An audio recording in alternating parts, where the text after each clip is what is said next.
इस पृथ्वी पर हमारा जीवन एक खेल की तरह है और कलयुग का जीवन तो इस खेल का बोनस राउंड है, जिसका सही फायदा उठाकर मोक्ष बहुत आसानी से मिल सकता है।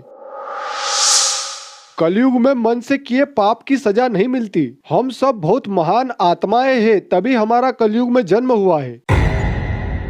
आखिर कैसे हम सिर्फ थोड़े ही दिनों में कलयुग का फायदा उठाकर बहुत ही आसानी से हजारों साल तपस्या करने वाले ऋषि मुनियों से भी महान बन सकते हैं। हेलो दोस्तों, आज का हमारा टॉपिक है कलयुग की महिमा।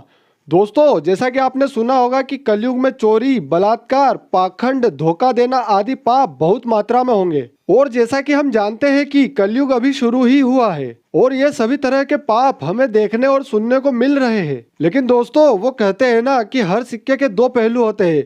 ठीक उसी तरह से कलयुग के कई बड़े फायदे और इसकी सबसे बड़ी सच्चाई के बारे में आज हम आपको इस वीडियो में बताएंगे, जिसे सुनकर आपका सीना गर्व से चौड़ा हो जाएगा, क्योंकि आप इस वीडियो को देखने के बाद समझ जाओगे कि आप पिछले जन्मों में कई पुण्य करके यहाँ आए हो। दोस्तों, पहले युगों को थोड़ा समझते हैं।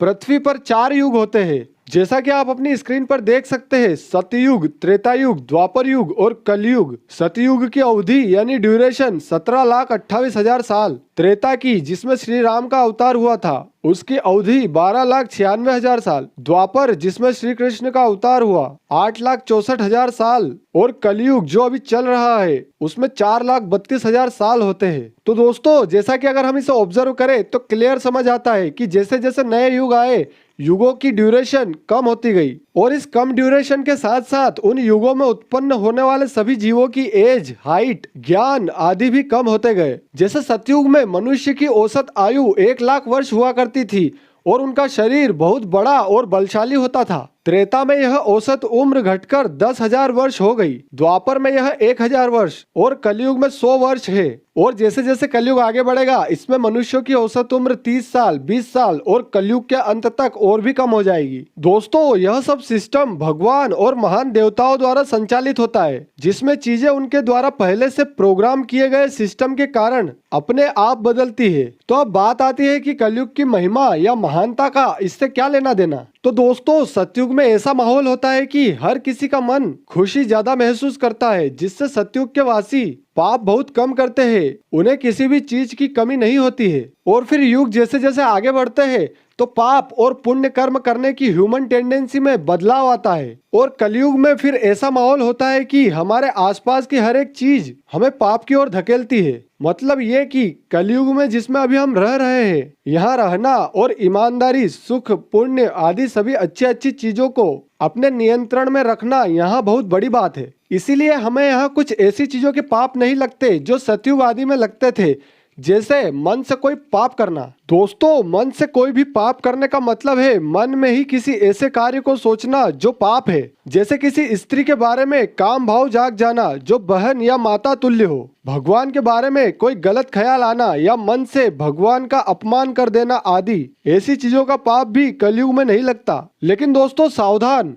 अगर आपको पता लग गया है कि कलयुग में ऐसी चीजों का पाप नहीं लगता, इसका यह मतलब नहीं कि अब से आप ऐसी चीजें खुलकर कर सकते हैं। यह छूट सिर्फ अज्ञानता पूर्वक की गई भूल के लिए है, जानबूझकर या इंटेंशनली करने के लिए नहीं। इसके अलावा कलयुग में कोई भी बहुत कम पुण्य करके बहुत आसानी से मोक्ष प्राप्त कर सकता है, क्योंकि यहाँ बहुत छोटी तपस्या का भी बहुत बड़ा फल होता है। जैसे जो फल सतयुग में 10 साल तक तपस्या, ब्रह्मचर्य और जप आदि करने से मिलता है, वही फल त्रेता में 1 साल में, द्वापर में 1 महीने में और कलयुग में सिर्फ 1 ही दिन में मिल जाता है। इसीलिए तो कहते हैं कलयुग केवल नाम अधारा, जपत जपत नर उतरे पारा। दोस्तों, जैसे ठंड के मौसम में कोई भी आसानी से 2 घंटे धूप में बैठ सकता है, लेकिन अगर गर्मी के मौसम में कोई 2 घंटे धूप में बैठे तो हम उसे उसकी कड़ी मेहनत और दृढ़ निश्चय का फल मानेंगे। तो दोस्तों, यह कलयुग भी ऐसा ही है, गर्मी की उस तपती धूप के भांति। इसमें जन्म मिलना और उसे सही तरीके से जीना किसी अग्नि परीक्षा से कम नहीं है। इसमें थोड़ा सा ही पुण्य कर्म करने पर बहुत फल मिलता है और इस तरह हम सतयुग के हजारों और लाखों साल तपस्या करने वाले ऋषि मुनियों से भी ज्यादा पुण्य कलयुग में कमा सकते हैं। हम कलयुग के प्राणी रामचरित्र या किसी महान राजा के चरित्र को सुनते हैं तो सोचते हैं कि हम बड़े पापी हैं, क्योंकि कहाँ उन जमानों के लोगों का चरित्र था और कहाँ हम हैं। लेकिन दोस्तों, ये ख्याल आज ही अपने दिमाग से निकाल दो,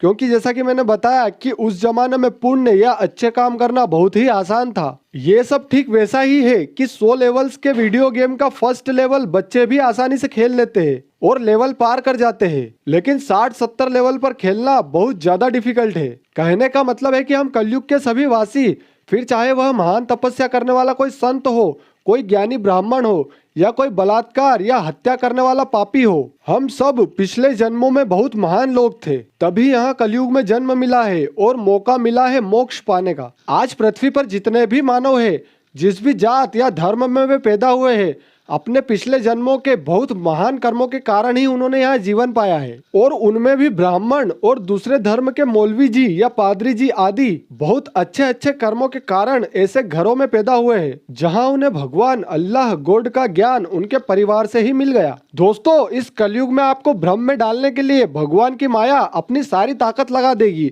और उस माया में भी कामदेव का प्रभाव सबसे ज्यादा होगा, जो सेक्स के देवता है, जिसमें आपको भगवान की माया ही भगवान में विश्वास ना करने पर भी मजबूर कर देगी। आपको यह समझा देगी कि भगवान जैसी कोई चीज नहीं होती। लेकिन अगर आप साइंस का ज्ञान रखते हैं और साइंस की लगातार स्टडी करते हैं तो आप पाएंगे कि साइंस की बड़ी बड़ी थ्योरीज जैसे time travel, infinite universe, multiverse का अस्तित्व आदि सब कुछ हमारे ग्रंथों में पहले से ही वर्णित है, जिन्हें जानने के बाद साइंस को जानने वाले लोग कभी भगवान अल्लाह गॉड, जो कि सब एक ही है, उनकी माया में नहीं उलझते और उन्हें धीरे धीरे समझने लगते हैं और फिर अपने अपने तरीकों से उनको पूजते हैं। दोस्तों, ऐसा है ये कलयुग, हम सबको भयंकर तरीकों से भ्रमित किए हुए हैं।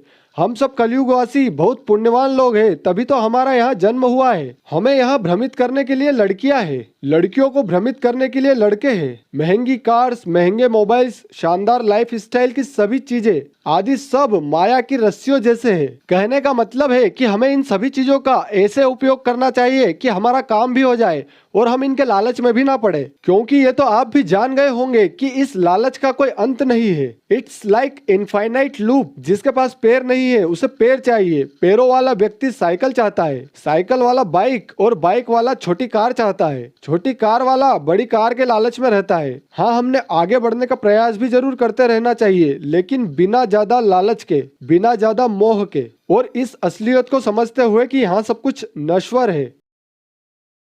दोस्तों, अगर वीडियो अच्छा लगा हो तो हमें सपोर्ट करने के लिए लाइक, कमेंट, शेयर और सब्सक्राइब जरूर कीजिए। Thank you for watching.